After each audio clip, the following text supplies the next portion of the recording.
Okay, it's 7:44 for a 7:30 meeting. I apologize, but I really want to give great thanks to our technical support. What's your name? Mike Lynch. Mike Lynch, for coming up here and rescuing us and getting us back on track. So thank you very much, Mike. I appreciate very much. Sorry for the inconvenience.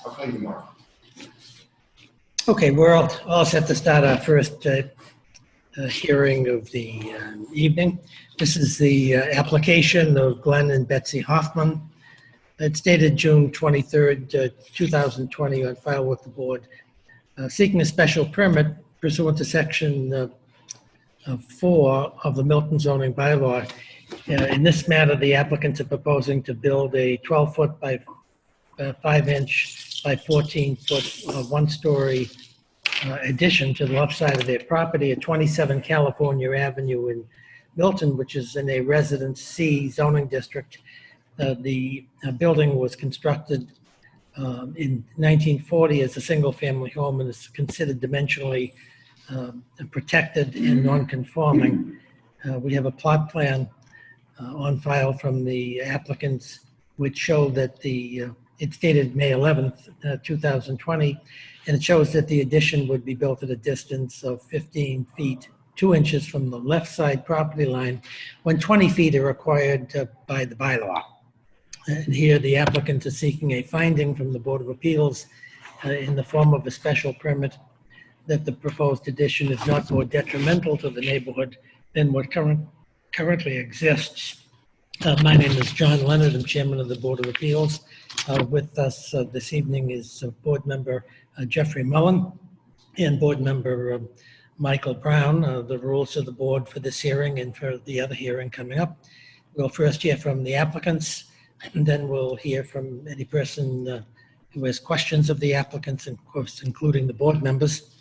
And then we'll hear from people present. It's a beautiful little street, and I think this is a great addition. So all those in favor of granting the special permit finding under section 4, please say aye.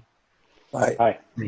And what we'll do is we'll put in the usual conditions, Mr. Hoffman, which essentially say that you'll start the construction within a 1-year period of time, and then carry it out to fulfillment in some reasonable and consistent manner. We leave that supervision to Mr. Prondak, our building commissioner, and that the improvement is going to be constructed in substantial conformity with the plans on file with the board. So we will try to knock out the special permit as quickly as we can, knowing that you're in the middle of construction. As you probably know, even though there's been no opposition, we still have to write the decision, file it with the clerk, sign it up, file it with the clerk, and then there technically is a 20-day appeal period before the finding becomes final. So that you know Mr. Prondak, and if you're working on the project already, if you have any questions about procedures and preliminary work or setup work you may want to do, just do that under his supervision. Great. So with that, Michael, do you have time to crank out this decision with some degree of dispatch? Absolutely, and I'm cognizant that construction is ongoing, so I will do my best to get it to you quickly.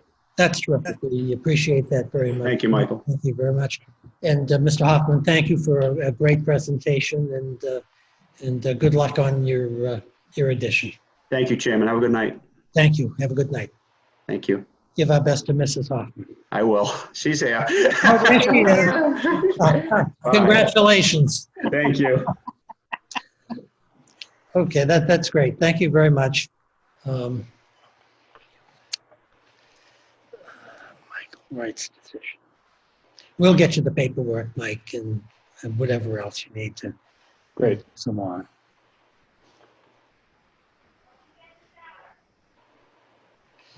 Okay.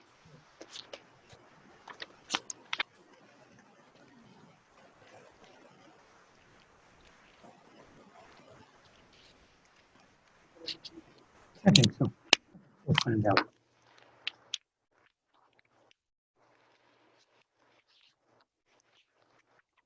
Great, thank you very much.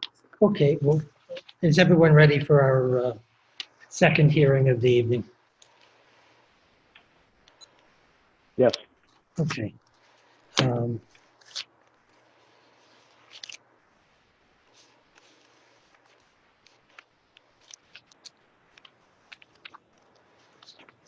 Hi, Mr. Leonard.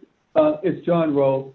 Hey, John. Before we start, I just wanted to make sure that I had sent a letter from my engineer, but it was after 4 o'clock and Bev stops work at 4. I thought that the town worked until 5. I just want to make sure that you have that letter. We do. It's the April 12, 2020 letter from Eagle Brook Engineering. I said August. It's August 12, 2020 by Michael L. Giuliani, a registered professional engineer, and it's in 2 pages with some exhibits attached to it. So we have that, Okay. and we're going to enter that as evidence at this particular proceeding. Okay, thank you very much. Okay. I'll go on mute now. Thank you. Now, who's going to be making the presentation on behalf of the applicant? Good evening. It's Deb Keller with Merrill Engineers and Land Surveyors. Sure. Welcome to the virtual Board of Appeals. It's good to see you. Good to see you too. So, and thank you for your patience in putting up with our technical follies here. But It's always fun. well, let me do this. Let me cover some of the technical stuff and set up the hearing, and then we'll be delighted to hear from you. Okay. So this is our 7:45 hearing, and this is the application of Adams Capital LLC. It's dated June 1st, 2020, on file with the board. Now, this application is seeking an amendment and a plan modification to an earlier special permit that was granted to I think it's the Steckel, I'm not sure how you pronounce it, the Stokel Local. family. That was numbered to 2663. It was dated August 26, 2019. And the whole purpose of their application was to allow a new home footprint and to design the house and the layout and the grading because they wanted to bring in, I think it's 2,600 square feet of fill. This particular application is to import approximately 1,380 cubic yards of fill for the purpose of constructing a new home and raising the foundation of this new home to an elevation that would be above the current water table. And the premises are located at 34 Forest Street in Milton.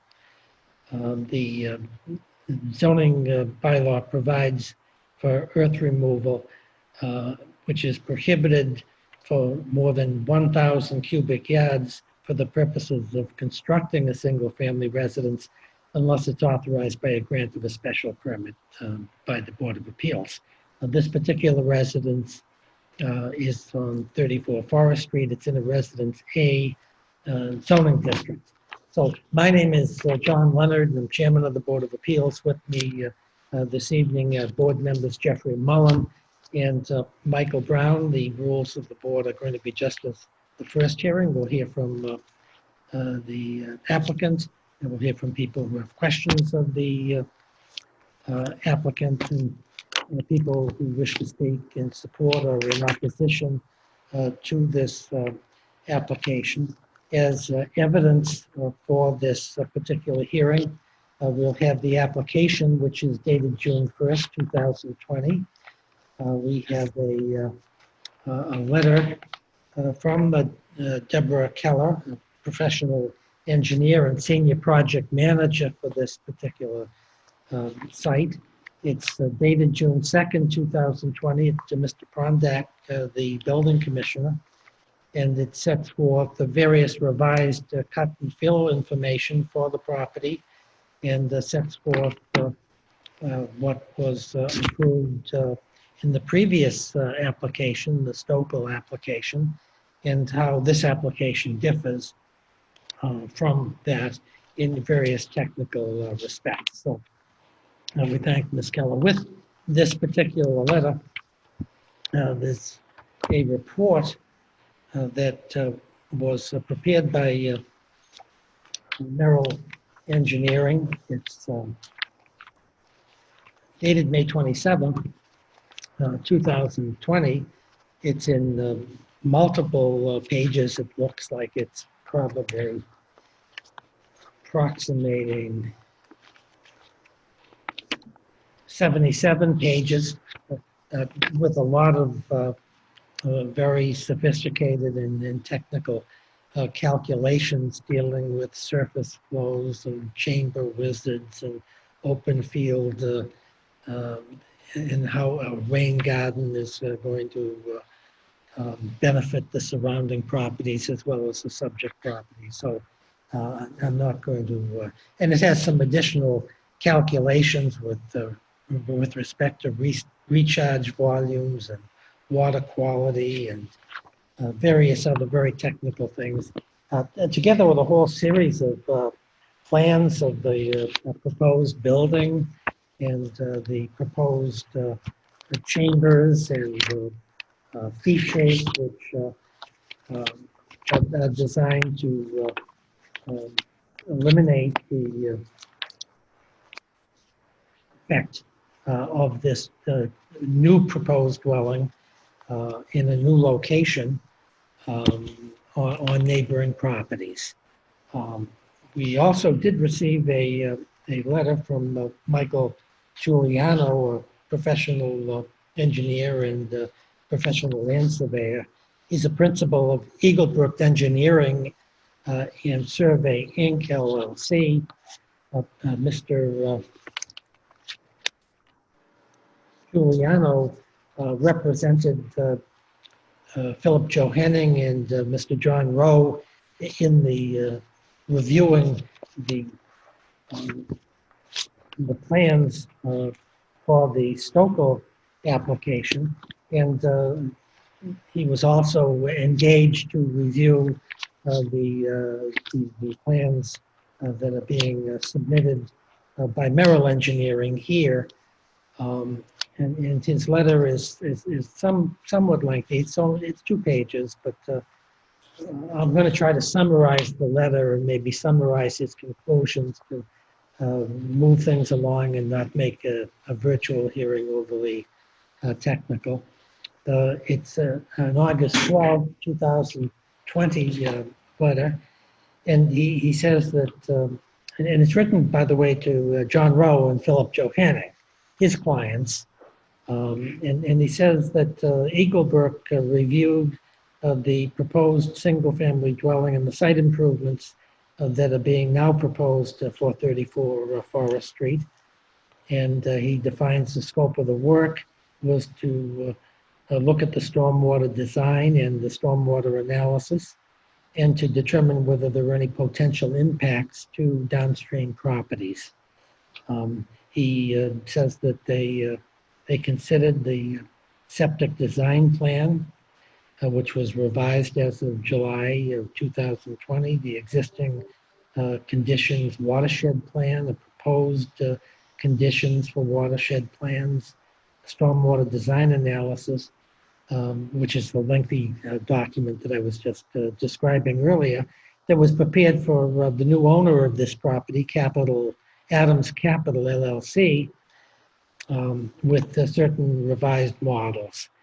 And he talks about the stormwater controls, that the total impervious area of the subject property for this particular project is about 8,500 square feet. And the stormwater controls that are proposed by Merrill include 2 Caltech chambers, dry well systems, and a rain garden, and that they'll collect runoff from the roof and portions of the driveway and portions of the lawn. And I think this is the significance of Mr. Giuliano's report. He states that based upon his review of the recently revised plans and stormwater analysis and the discharging, he says the stormwater runoff discharging downstream has been slightly reduced as previously was being proposed. And the analysis indicates that there's a reduction in the peak flow and volume of the stormwater runoff when compared to the existing conditions to the proposed plan. As a result of that, it's his opinion and that of Eagle Brook that the applicant has provided sufficient mitigation to not adversely impact downstream properties from stormwater runoff generated from improvements to the site. And he also proposes certain conditions that he thinks should be imposed. Excuse me. They're substantially similar to the conditions which were applied in the Stokel special permit that was issued, and maybe Miss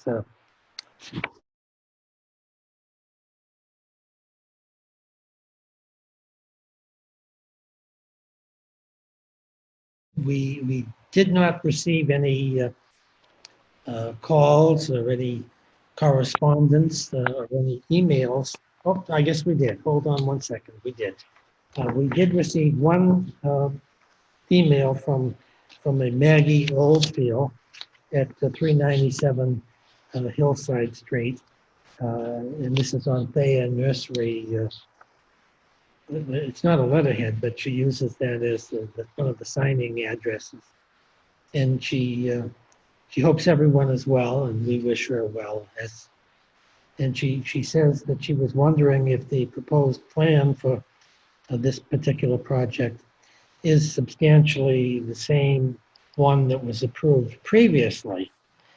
Well, we know the location of the building has changed, and the proposal has changed, and the calculations have changed, so that's not the case. She then says, if not, could you please outline the differences in their expected negative impact on its abutters?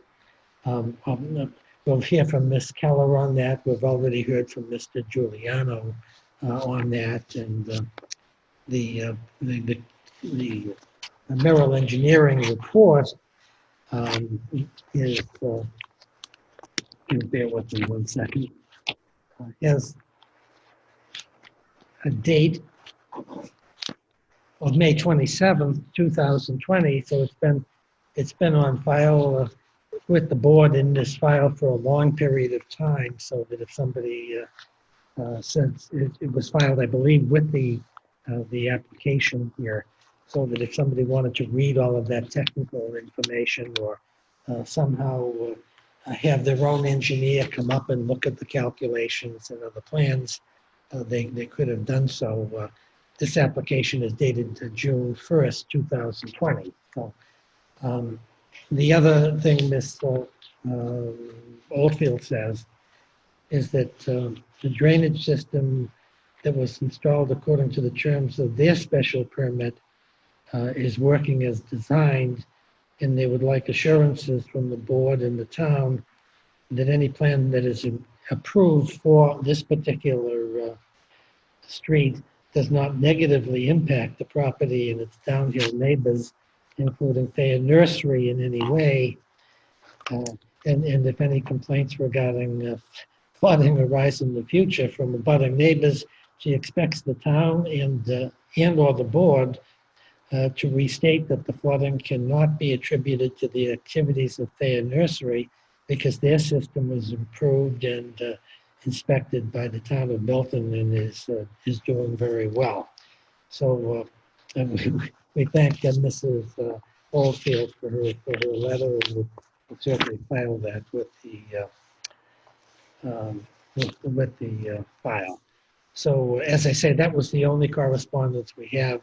And so Ms. Keller, do you want to well, let me welcome you again to the Board of Appeals.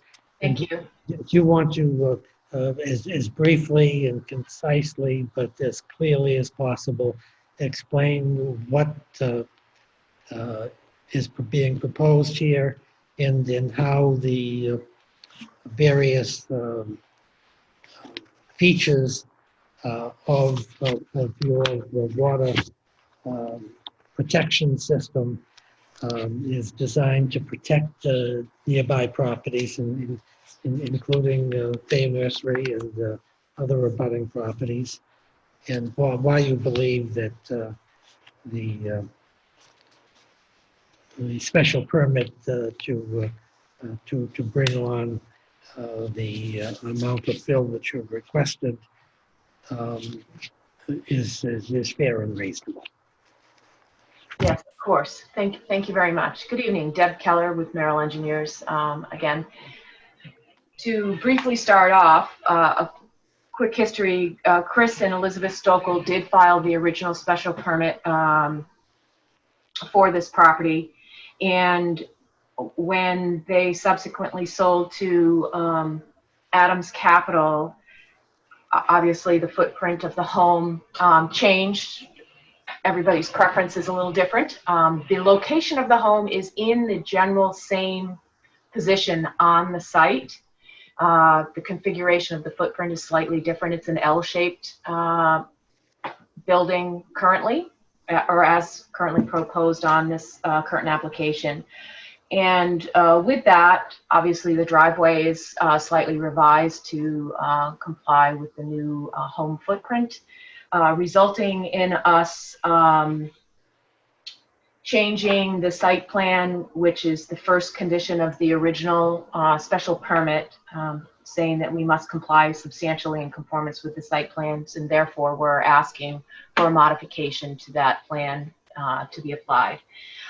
With all that said, with the new footprint and being able to reduce the length of the driveway being used, we are maintaining the same stormwater management facilities, roof dry wells, and a rain garden to address the on-site stormwater runoff on the site. What we were able to do with this new layout and different shortened driveway layout as well is reduce the amount of fill that needs to be brought into the site by approximately half. So the original, as stated before, the original permit was for 2691 cubic yards of import. We've reduced that down to 1380 cubic yards. So I feel that's a significant improvement or benefit to the site and the surrounding neighborhoods. And as we spoke at the previous meeting, I think we were all aware and cognizant that we wanted to ensure that we were still maintaining proper drainage on site to protect any down gradient properties, as previously discussed. So therefore, we are employing, again, as stated, roof dry wells to collect the roof runoff. The rain garden will be collecting a majority of the driveway and lawn area to help recharge and renovate stormwater runoff off the site. That is basically staying the same. The change in the plan would be is the location of the rain garden flipped from one side of the lot to the other, and that is just with respect to the way that the site grading changed and drainage with respect to the way the driveway and the house are laid out on the property. Septic system is did not move. It is in the same location on the site. And we did review and engage in correspondence with Mr. Giuliano of Eagle Brook. Knowing that we did that the first time around, we wanted to make sure that everybody was still comfortable with the design. And I do agree with his, most of his recommendations were as previously stated and incorporated in the original special permit. The one statement that I do know that he is asking for now is for some more I guess, review or guidance in the construction of the roof dry wells, which I would suggest that we add as a special condition that we verify groundwater in those 2 locations prior to their installation. And if there is any need to move or adjust them, we can do that during construction. And I think that was the one comment that I spoke with Mr. Giuliano about that was slightly different than the original layout. And is he comfortable with your suggestions? I think from his letter, he is asking for us to update the plan to show them. And I guess I'm asking if we can include that as a condition to provide that plan and prove whether we have the 2 feet, because we're interpolating groundwater right now, even though we have several test pits on that site. The 2 locations that we are proposing, the rain gardens, the roof dry wells right now, we don't have an actual test pit there to formally finalize groundwater elevation. So we're interpolating between test pits on the site.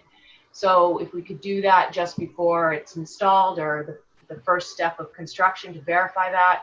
If we have it, great, we can keep it in that location. If not, we can shift it to another location on the site where we have it. It's just that these 2 locations were ideal, I think, from a down gradient perspective from where the home is located.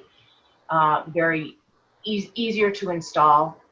I would say that Mr. Giuliano and I somewhat disagree from an engineering perspective with, he's asking for a 2-foot separation from groundwater to the bottom of the rain garden, I keep saying rain garden, I apologize, dry well systems, whereas in my opinion, roof runoff is clean runoff and you don't need the 2 feet.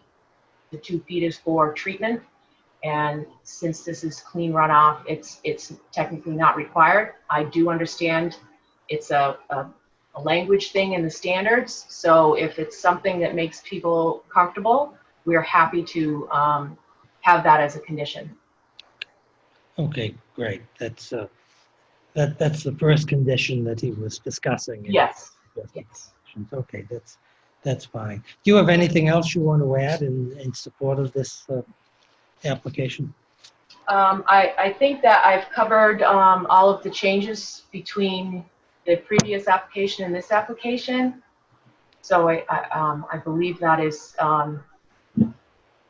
that covers it. Okay, great. Let me see if my fellow board members have any questions. Absolutely. Mr. Jeffrey Mullen, do you have any questions of Ms. Keller? I want to make sure I understand the procedure here, John. That's all right. So last year, and I remember this hearing, we had granted a special permit to the prior owner, correct? We did. And Deborah was there and she testified, as she just said. The prior owner has now conveyed the property to Adams Capital. That's Is that correct. right? Yes. Who is Adams Capital? Are they here? I don't believe. Yes, Adam is actually here. How you doing? I'm Andrew Adams. I'm present. Hi, Andrew. How are you? Welcome to the Board of Appeals. Not bad, John. Thanks for having me. So are you building? I don't want to quiz the Adams Capital right now. Just so I get my question out, but I'm wondering who the owner is, and we hadn't heard from the owner yet. So No, it Adam might be Capital helpful. is the owner, Jeffrey. Okay. I actually, in my materials, if I can find them, have a copy of the deed that was recorded in the Norfolk Registry of Deeds. Okay, and I see the application, so I'm not. I just want to understand that. I want to make sure I understand what we're doing. Hold on one second, and, Jeff. Just hold on 1 second, please. The quitclaim deed was recorded in March 12, 2020, when the Stokels conveyed the subject property to Adams Capital LLC. So I'll have that as part of the proceedings here, part of the record. Okay. And while the application indicates that they're modifying the driveway and the house has changed, et cetera, none of that, as I recall, required any relief from the board. And what we're really talking about is the fact that the modification of the premises has modified the amount of fill that's coming in. And the real trigger here is even though we're bringing in less fill than the prior owners were bringing in, we're bringing in more than 1,000 cubic yards. Therefore, we need relief. And is that correct? Hard stop, right? No, that's absolutely correct. That is correct. Okay. And we're basically following the same format that we followed the last time, where we had a standard where we had some professional advice that there wasn't going to be runoff and impact to the abutters. And that's the testimony that Ms. Keller provided, and Eagle Brook, in behalf of Mr. Johanning and Mr. Rowe, have made some suggestions. Correct? That's also correct. And What's not clear to me is whether and the only real question I have, so I was all kind of, let me just make sure I've got the facts. I felt like it was like we jumped in the middle of it. So the question I have is are there any objections to any of the conditions in the Eagle Brook letter? That's one question. And then the second question is, I think it should be clear that none of the other conditions that are in that special permit, which, as I understood, had a monitoring component to Ms. Oldfield's point. There's a monitoring component in there, right, and a reporting requirement back to the town. Is that right, with the special permit? yes, there is. On an annual basis. Yeah, okay. So we're not modifying that. We're really just dealing with the change in the premises as a result of the new ownership. Right, and I think the change in the location and how the physical features of that. Okay. So the question I have is are there any objections to any of the conditions that the Rowe and Johanning's consultants have recommended? That's to Ms. Keller. Yes, I would say no. I just was looking for a little bit more clarification if we could review the dry well locations as a first step of construction and not have to hold up the special permit to provide an additional plan, if that's what he's specifically asking for. Okay, thank you. No question with doing the work, just trying to keep the ball rolling in this process. Understood. Thank you.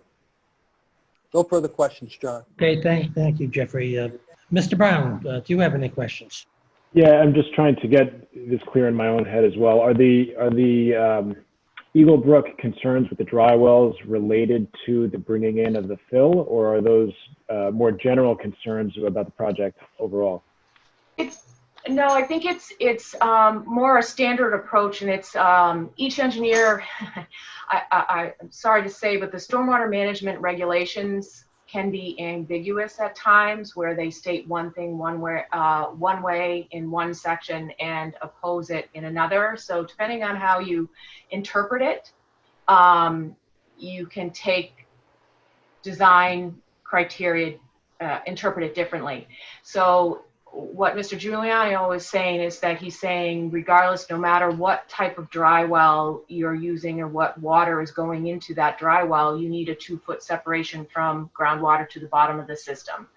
We have 1 foot of separation, or close to 1 foot in one location, and we're very close to groundwater in another, only because of trying to minimize grading. With that being said, we can adjust those.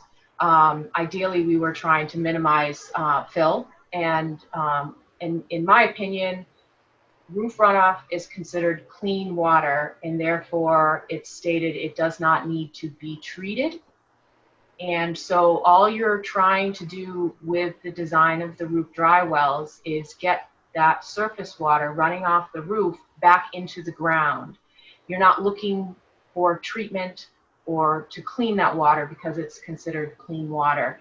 Therefore, it's my opinion that you don't need that 2-foot separation. But if it, I'm happy if it makes people more comfortable to have that, we'll make that work. Thank you. I don't have any other questions. Okay, I don't have any questions as well. Let me ask. And thank you, Ms. Keller. We appreciate it. And thank you, Mr. Adams, for being present if we needed any questions answered. Let me ask, is there anybody present out in virtual land or via telephone who has any questions of Ms. Keller regarding this application? I have a question. Good. Why don't you My name is- identify yourself? My name is Chris Petrick, and I'm at 52 Forest Street, so I'm uphill from the proposed. And what sort of assurances or studies have you done to make sure that water doesn't or the water table isn't blocked? I get water every year, on big storms, and I have a sump pump that fills up and it pumps out, but we have hard pan, in the neighborhood. So it's not, the water doesn't flow through the ground well. So what sort of assurances or studies have you done for the houses up, it's uphill from? Gradient, yeah. We've done multiple soil testing on the property itself. I would say 15 to 20 test pits. Looking and exactly what you're describing is it's a challenging soils conditions that you do have. So groundwater is going to be consistent, and we're not blocking the flow pattern of groundwater through the site. It does flow uphill, downhill, and that will be maintained. Even with the stormwater mitigation that we're doing is primarily for surface flow and treating the driveway runoff through the rain garden, as well as putting runoff back into groundwater through the roof dry wells, which are split into two systems. So it's not one long system where it would interject all in one spot. So we're spreading it across the property as well. So those would be the goals. But as for any particular groundwater study, they are not typically required to do groundwater flow studies for a design of a single family home or even stormwater, other than soil testing which we've done to determine where groundwater is, the soil conditions on the site, so that we address it appropriately through the design. So I guess my question then would be for the Board of Appeals. So as a resident, if we did not get water, but then after the property goes in, now we do get water, what sort of actions can we take? To be frank about it, those are legal questions, and we don't give legal advice to people. Okay, so should we just trust the engineer to say, okay, upstream? What I want, so why don't you hold your question, because I want to ask Ms. Keller a couple of questions. Ms. Keller, we're not engineers here on the Board of Appeals. So looking at the facts as you know them, and with your 20 test pits and all of that, would you anticipate that if the system is constructed and functions as you're suggesting, that the Petricks would receive any more groundwater than they're currently receiving? And what would be the reasons for your opinion? Because I honestly don't know about the flow of groundwater uphill. It sounds a little bit counterintuitive to me, but. No, typically, in my opinion, I would say no, there wouldn't be an impact to groundwater, because groundwater does typically follow topography and is going to flow downhill. So it would flow in the same flow patterns as the surface runoff. There are, in this case, groundwater is high, and that's the purpose for the permit, because we are raising this house so to ensure that it's not within groundwater. With that being said, we are almost to a walkout condition on the back side, so it's sort of only filled up halfway up the basement level, so that that the water and the contours of the topography across the site are flowing downhill. So we're not altering or pitching any contours to go in any other direction than what's currently on the site today.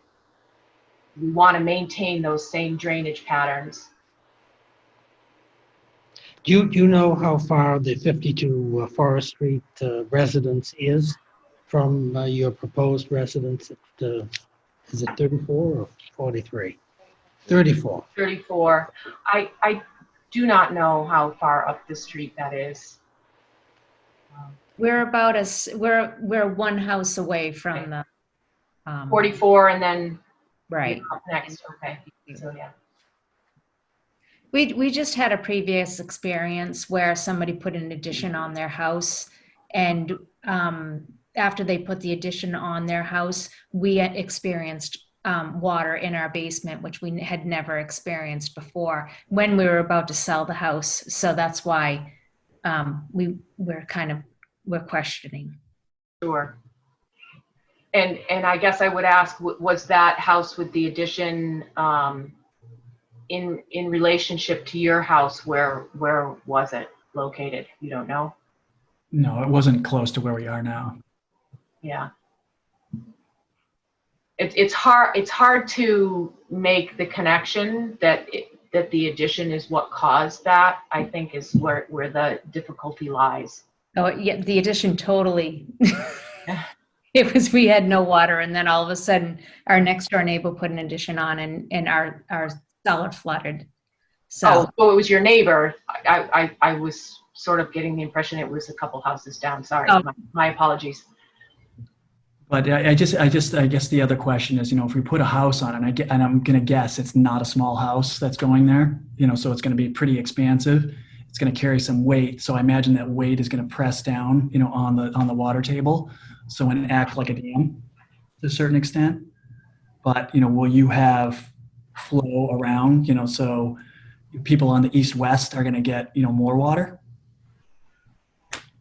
No, if the house extended the full length of the property, then I could see it being a dam situation, but it's not. There is a fair depth to the property. The house is in the center, and with respect to from the high side to the left side, flowing down, so it should all continue. We will have foundation drains around the foundation, so that any water coming around the building still has an avenue to keep moving in that direction, so that it wouldn't be damming water. That hopefully that helps a little bit. Okay. it does. Do you have any further questions? I don't. No, thank you. There's no doubt that this is groundwater, just like water from windstorms is insidious. And it's very, very difficult to make the analysis unless the structure is fairly close to your property, because there's so much that gets involved, the topography and whether there's ledge, and so many factors are involved. So I think Miss Keller has said all she really can say. In a sense, she doesn't expect it. The problem here is really a practical one, because I'm in the same situation that you are. We were having problems with water in our basement from construction that was up gradient from us. Just, it's still very difficult to make the causal link, the causal connection. Yeah. And I suppose if Ms. Keller's position is that it shouldn't, under her knowledge as an experienced geotechnical engineer, I think it may be important to know. I'm not an engineer, and I really shouldn't and can't give you advice, but you may want to try to monitor to the extent you can what your present conditions are. It's very important. I don't know how you do that. I don't know how often a septic system pump goes on, or how much water there This is. spring, and obviously now we're sort of in a drought situation, so you're probably not getting a true read, of what's going on, and we probably wouldn't know until March, April 2021. Yeah, I think that's probably true. Let me ask Ms. Keller. Ms. Keller, I don't want to switch sides for you, but what if the Petricks here experienced substantial exacerbation of their water condition in the spring? Could a geotechnical engineer who has the hydrologist credentials that you have do an analysis that would be that wouldn't cost as much as the house is worth to determine the source of the increased water conditions? Just to be clear, I'm a civil engineer, not a geotech. Okay, all right. So you would have to, I would suspect, my general knowledge of groundwater would be that you would have to monitor the groundwater around your house, which means putting in wells so that you could track the measurement of it. I honestly don't know what the cost of that would end up being. It could end up being costly, depending on how long you monitor it for. But that's what some sites do to monitor groundwater on their own site. But then you'd have to monitor it at a reasonable time of the year when the conditions are adequate to do that type of monitoring. Correct. You would want to be monitoring it mostly, and I would suspect the spring would be where you would have your highest water levels. So that's when you would want to track it, but you may even want to track it all the way through the year so you can see if it's a seasonal situation. And then you know that it's not maybe an impact from other construction, but it's actually just the seasonal flow of groundwater. And then you're faced with I think the fact that almost every house in this area has sump pumps because of the high water table. Is that what it's the result of, generally speaking? Yeah, a lot of the houses that were built, 20 years ago are lower in the ground and do have basements that are actually what we would consider within groundwater. So, and therefore, when you've got high groundwater, you do need the sump pumps to keep the basements dry.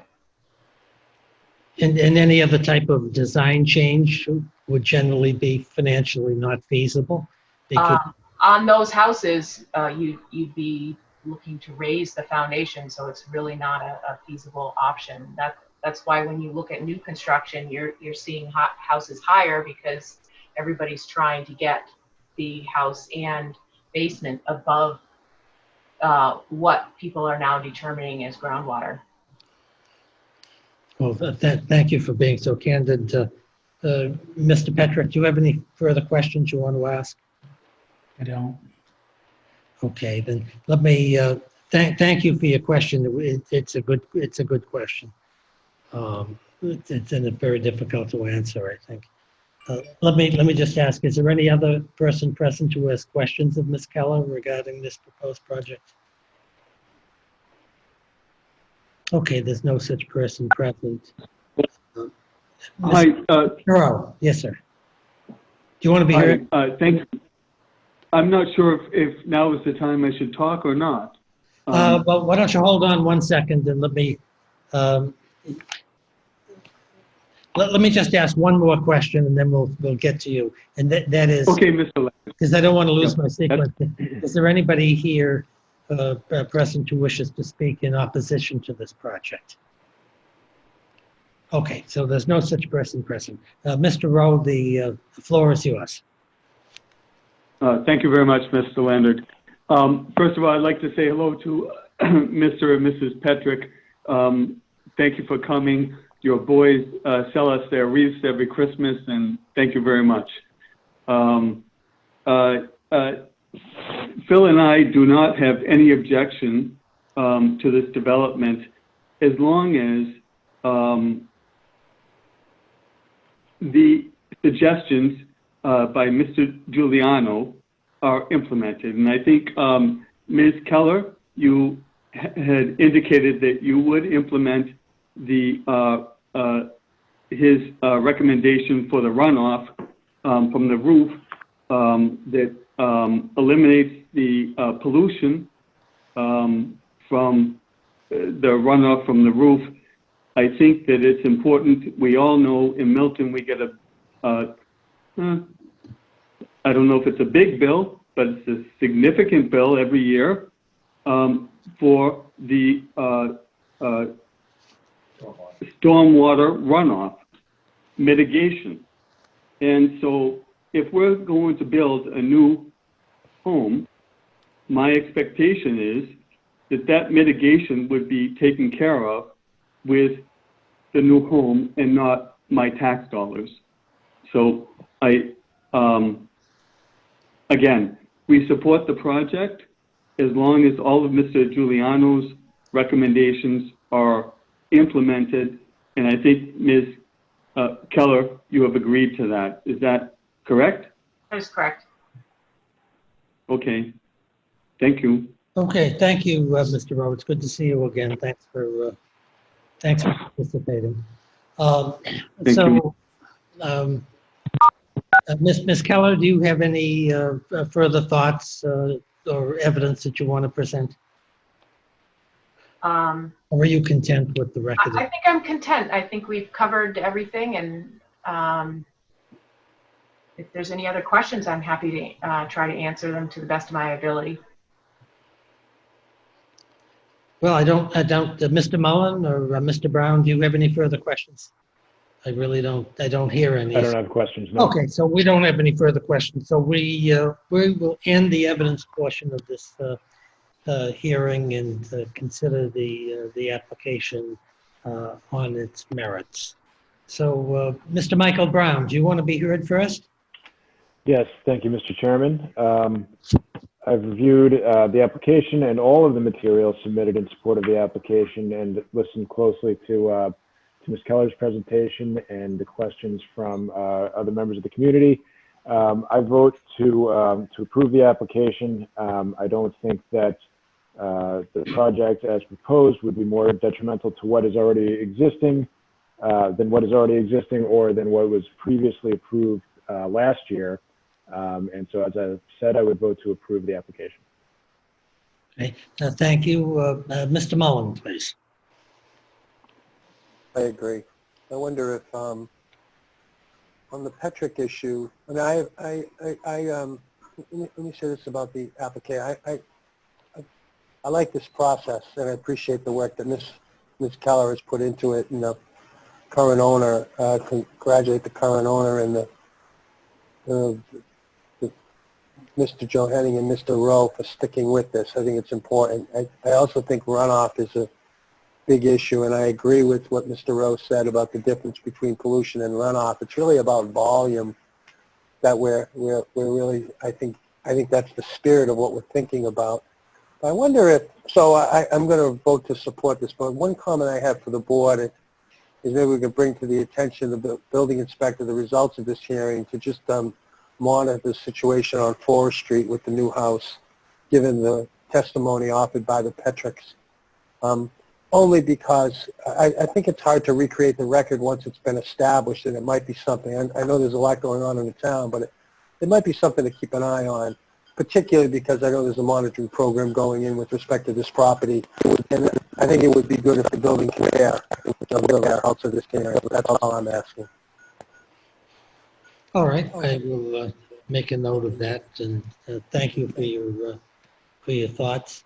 My view of this is that we are fortunate in this hearing to have two very, very competent engineering firms working in an area that really is a serious high water area, and they have worked, I think, in a complementary manner to try to be assured that this investment that Adams, bear with me, Adams Capital LLC has made, and it was a substantial investment, that they're able to build a high-quality residence that's in keeping with this wonderful neighborhood. And I would think that with the conditions that were in the Stokel application and as supplemented with the conditions that Eagle Brook, Mr. Giuliano is recommending, is probably the best of all worlds. We don't have competing engineers, we have cooperating engineers to try to do their best so that everyone is reasonably protected. So I wish I could tell you I understand all of the calculations in these engineering reports. To me, they're highly technical and very sophisticated, but it shows the science that goes into this area. I'm impressed by Ms. Keller's testimony and her extensive report, and as well as Mr. Giuliano's attempt to work with Ms. Keller and have an effective project that does its very best to protect the neighborhood. So I certainly intend to support this application for a Section 4 finding, and I think that we have less fill being brought onto the property, and I think any changes in the location of the house and the footprint of the house and all of that have really been addressed in a very sophisticated way by Ms. Keller, which I think is really, and in a sensitive way, which I think is important. So that I do intend to support this application, and I do agree that while there may be some type of a technical disagreement, or perhaps maybe it's not even a disagreement, maybe it's just the way both engineers look at it. One looks at it with an A and the other looks at it as A minus.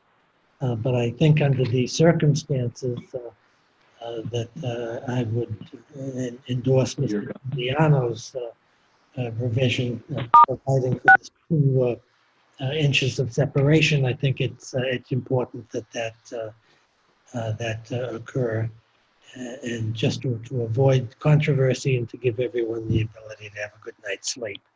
I think considering the cost of the property and the market value of this wonderful structure when it's built, it's a magnificent building. It's a great place. Everyone wishes they could live in a house like this. I think it's going to be a very successful project for all concerned, and hopefully not have any serious adverse effect on the neighborhood. So I guess my question is to my fellow board members, all those in favor of granting this Section 4 finding and the amendment of the special permit to provide as indicated at the hearing, with the conditions in the Stokel special permit, but as modified and supplemented by Mr. Giuliano's conditions, please say aye. Aye. Aye. So thank you, Ms. Keller, for your participation. We really appreciate, and Mr. Adams for being present. And I think Mr. Rowe and Mr. Johanning, thank you for your investment here. It not only benefits your, I think, very beautiful property, Thank you. but it really it's a great help to the neighborhood. It's not an inexpensive report to have, and I'm impressed by Mr. Giuliano, and I think we may have the best of all possible worlds working here in the same location. So to the applicant, congratulations on your amended special permit. Thank you. I'll write this decision. I'll do my very best to get it out in a timely fashion and try to keep it as coherent and understandable as I can, in case it has to be reviewed and interpreted, but I doubt that it will. I also think that Mr. Mullins' comment about the building inspector being involved here to a supervisory extent and in a way to just give a little more protection to the other neighbors is very helpful, and I'm sure that Mr. Prondak will look upon that with some degree of enthusiasm. So if there's nothing further to be heard, You know, one other point on that, John, is that also goes for Oldfield. 'Cause, the Oldfield testimony was similar. You know, just to keep an eye on that whole area, you know? oh, I think he does. Yeah. I think that he does, and I think we're fortunate here. The board certainly, we're not water resources engineers, and neither is Mr. Prondak, but Joe is proficient at engineering, and I think having the resources of both engineering firms here will be of assistance to him in his supervisory review of all of this. So if there's nothing further to come before the board, we will thank everyone for their attendance and their participation, and adjourn for the evening. Thank you, Mr. Lennon. Thank you, Ms. Keller, for working with Mr. Giuliano. Thank you very much. I think we came to a good solution, and good luck to you. Thank you very much, everybody. Okay, thanks, Mr. Adams. Good luck to you, and we'll see if we can Very much, strengthen. everybody. Okay, thanks, Mr. Adams. Good luck to you, and we'll see if we can strengthen. Okay, here's an adjournment. Thanks a lot, folks. Appreciate it. Have a very, very good night. Have a very, Stay very safe. good night. Stay safe. Thank you. Bye-bye. Thank you.